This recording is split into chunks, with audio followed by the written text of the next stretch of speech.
بسم الله الرحمن الرحيم ياسين والقرآن الحكيم إنك لمن المرسلين على صراط مستقيم تنزيل العزيز الرحيم لتنذر قوما ما أنذر آباؤهم فهم غافلون لقد حق القول على أكثرهم فهم لا يؤمنون إنا جعلنا في أعناقهم أغلالا فهي إلى الأذقان فهم مقمحون وجعلنا من بين أيديهم سدا ومن خلفهم سدا فأغشيناهم فهم لا يبصرون وسواء عليهم أأنذرتهم أم لم تنذرهم لا يؤمنون إنما تنذر من اتبع الذكر وخشي الرحمن بالغيب فبشره بمغفرة وأجر كريم إنا نحن نحيي الموتى ونكتب ما قدموا وآثارهم وكل شيء أحصيناه في إمام مبين واضرب لهم مثلا أصحاب القرية إذ جاءها المرسلون إذ أرسلنا إليهم اثنين فكذبوهما فعززنا بثالث فقالوا إنا إليكم مرسلون قالوا ما أنتم إلا بشر مثلنا وما أنزل الرحمن من شيء إن أنتم إلا تكذبون قالوا ربنا يعلم إنا إليكم لمرسلون وما علينا إلا البلاغ المبين قالوا إنا تطيرنا بكم لئن لم تنتهوا لنرجمنكم وليمسنكم منا عذاب عليم قالوا طائركم معكم أئن ذكرتم بل أنتم قوم مسرفون وجاء أقصى المدينة رجل يسعى قال يا قوم اتبعوا المرسلين اتبعوا من لا يسألكم أجرا وهم مهتدون وما لي لا أعبد الذي فطرني وإليه ترجعون أأتخذ من دونه آلهة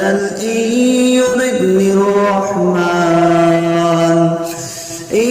يردني الرحمن بضر لا تغن عني شفاعتهم شيئا ولا ينقذون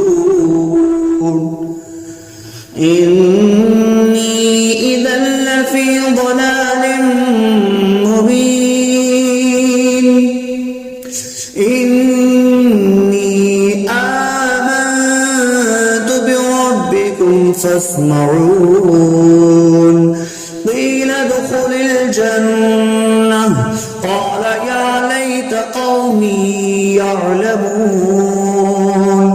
بما غفر لي ربي وجعلني من المكرمين وما أنزلنا على قومه من بعده من جند من السماء وما كنا منزلين إن كانت إلا صيحة واحدة فإذا هم خامدون يا حسرة على العباد ما يأتيهم من رسول إلا كانوا به يستهزئون ألم يروا كم أهلكنا قبلهم من القرون أنهم إليهم لا يرجعون وإن كل لما جميع لدينا محضرون وآية لهم الأرض الميتة أحييناها وأخرجنا منها حبا فمنه يأكلون وجعلنا فيها جنات من نخيل وأعناب وفجرنا فيها من العيون ليأكلوا من ثمره وما عملته أيديهم أفلا يشكرون سبحان الذي خلق الأزواج كلها مما تنبت الأرض ومن أنفسهم ومما لا يعلمون وآية لهم الليل نسلخ منه النهار فإذا هم مظلمون والشمس تجري لمستقر لها ذلك تقدير العزيز العليم والقمر قدرناه منازل حتى عاد كالأرجون القديم لا الشمس ينبغي لها أن تدرك الكمال الليل سابق النهار وكل في فلق يسبحون وآية لهم أنا حملنا ذريتهم في الفلك المشحون وخلقنا لهم من مثله ما يركبون وإن نشأ نغرقهم فلا صريخ لهم ولا هم ينقذون إلا رحمة منا ومتاعا إلى حين وإذا قيل لهم اتقوا ما بين أيديكم وما خلفكم لعلكم ترحمون وما تأتيهم من آية من آيات ربهم إلا كانوا عنها معرضين وإذا قيل لهم أنفقوا مما رزقكم الله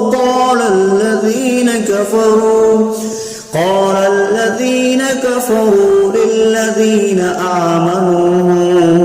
أنطعم من لو يشاء الله أطعمه إن أنتم إلا في ضلال مبين ويقولون متى هذا البعد إن كنتم صادقين ما ينظرون إلا صيحة واحدة تأخذهم وهم يخصمون فلا يستطيعون توصية ولا إلى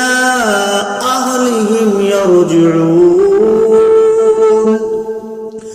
ونفخ في الصور فإذا هم من الأجداث إلى ربهم ينسلون قالوا يا ويلنا من بعثنا من مرقدنا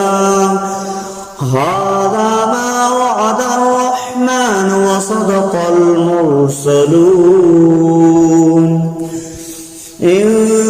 كانت إلا صيحة واحدة فإذا هم جميع لدينا محضرون فاليوم لا تظلم نفس شيئا ولا تجزون إلا ما كنتم تعملون إن أصحاب الجنة اليوم في شغل فاكهون هم وأزواجهم في ظلال على الأرائك متكئون لهم فيها فاكهة ولهم ما يدعون سلام قولا من رب رحيم وانتظروا اليوم أيها المجرمون ألم أعهد إليكم يا بني آدم ألا تعبدوا الشيطان إنه لكم عدو مبين وأن اعبدوني هذا صراط مستقيم ولقد أضل منكم جبلا كثيرا أولم تكونوا تعقلون هذه جهنم التي كنتم توعدون لتمسوها اليوم بما كنتم تكفرون اليوم نختم على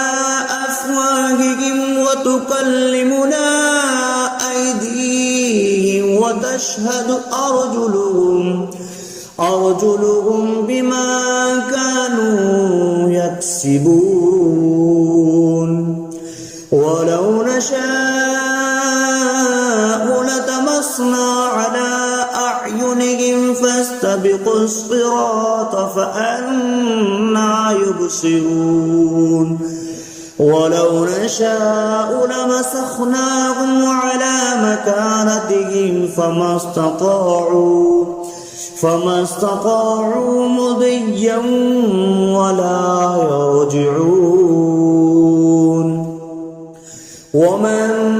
نعمره نكسه في الخلق أفلا يعقلون وما علمناه الشعر وما ينبغي له إن هو إلا ذكر وقرآن مبين لينذر من كان حيا ويحق القول على الكافرين أولم يروا أنا خلقنا لهم مما عملت أيدينا أنعاما فهم لها مالكون وظللناها لهم فمنها ركوبهم ومنها يأكلون ولهم فيها منافع ومشارب أفلا يشكرون واتخذوا من دون الله آلهة لعلهم ينصرون لا يستطيعون نصرهم وهم لهم جند محضرون فلا يحزنك قولهم إنا نعلم ما يسرون وما يعلنون أولم ير الإنسان أنا خلقناه من نطفة فإذا هو خصيم مبين وضرب لنا مثلا ونسي خلقه قال من يحيي العظام وهي رميم قل يحييها الذي أنشأها أول مرة وهو بكل خلق عليم الذي جعل لكم من الشجر الأخضر نارا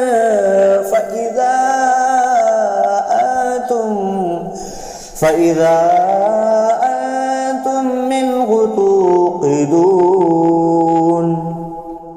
أوليس الذي خلق السماوات والأرض بقادر على أن يخلق مثلهم بلى وهو الخلاق العليم إنما أمره إذا أراد شيئا أن يقول له كن فيكون فسبحان الذي بيده ملكوت كل شيء وإليه ترجعون بسم الله الرحمن الرحيم الرحمن علم القرآن خلق الإنسان علمه البيان الشمس والقمر بحسبان والنجم والشجر يسجدان والسماء رفعها ووضع الميزان ألا تطغوا في الميزان وأقيموا الوزن بالقسط ولا تخسروا الميزان والأرض وضعها للأنام فيها فاكهة والنخل ذات الأكمام والحب ذو العصف والريحان فبأي آلاء ربكما تكذبان خلق الإنسان من صلصال كالفخار وخلق الجان من مارج من نار فبأي آلاء ربكما تكذبان رب المشرقين ورب المغربين فبأي آلاء ربكما تكذبان مرج البحرين يلتقيان بينهما برزخ لا يبغيان فبأي آلاء ربكما تكذبان يخرج منهما اللؤلؤ والمرجان فبأي آلاء ربكما تكذبان وله الجوار المنشآت في البحر كالأعلام فبأي آلاء ربكما تكذبان كل من عليها فان ويبقى وجه ربك ذو الجلال والإكرام فبأي آلاء ربكما تكذبان يسأله ما في السماوات والأرض كل يوم هو في شأن فبأي آلاء ربكما تكذبان سنفرغ لكم أيها الثقلان فبأي آلاء ربكما تكذبان يا معشر الجن والإنس إن استطعتم أن تنفذوا من أقطار السماوات والأرض فانفذوا لا تنفذون إلا بسلطان فبأي آلاء ربكما تكذبان يرسل عليكما شواظ من نار ونحاس فلا تنتصران فبأي آلاء ربكما تكذبان فإذا انشقت السماء فكانت وردة كالدهان فبأي آلاء ربكما تكذبان فيومئذ لا يسأل عن ذنبه إنس ولا جان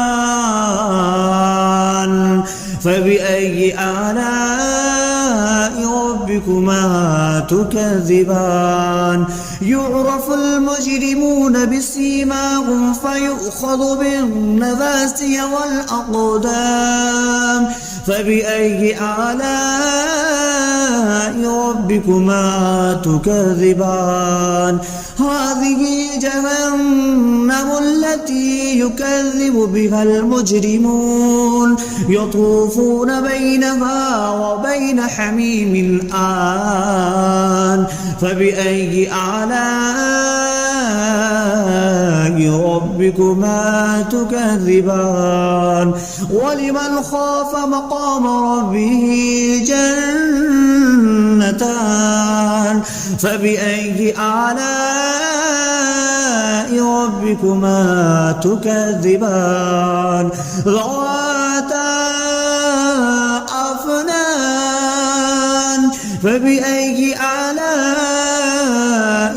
ربكما تكذبان فيهما عينان تجريان فبأي آلاء ربكما تكذبان فيهما من كل فاكهة زوجان فبأي آلاء ربكما تكذبان متكئين على فرش بطائنها من استبرق وجنى الجنتين دان فبأي آلاء ربكما تكذبان فيهن قاصرات الطرف لم يطمثهن إنس قبلهم ولا جان فبأي آلاء ربكما تكذبان كأنهن الياقوت والمرجان فبأي آلاء ربكما تكذبان هل جزاء الإحسان إلا الإحسان فبأي آلاء ربكما تكذبان ومن دونهما جنتان فبأي آلاء ربكما تكذبان مدهامتان فبأي آلاء ربكما تكذبان فيهما عينان نضختان فبأي آلاء ربكما تكذبان فيهما فاكهة ونخل والرمان فبأي آلاء ربكما تكذبان فيهن خيرات حسان فبأي آلاء ربكما تكذبان حور مقصورات في الخيام فبأي آلاء ربكما تكذبان لم يطمثهن إنس قبلهم ولا جان فبأي آلاء ربكما تكذبان متكئين على رفرف خضر وعبقري حسان فبأي آلاء ربكما تكذبان تبارك اسم ربك ذي الجلال والإكرام.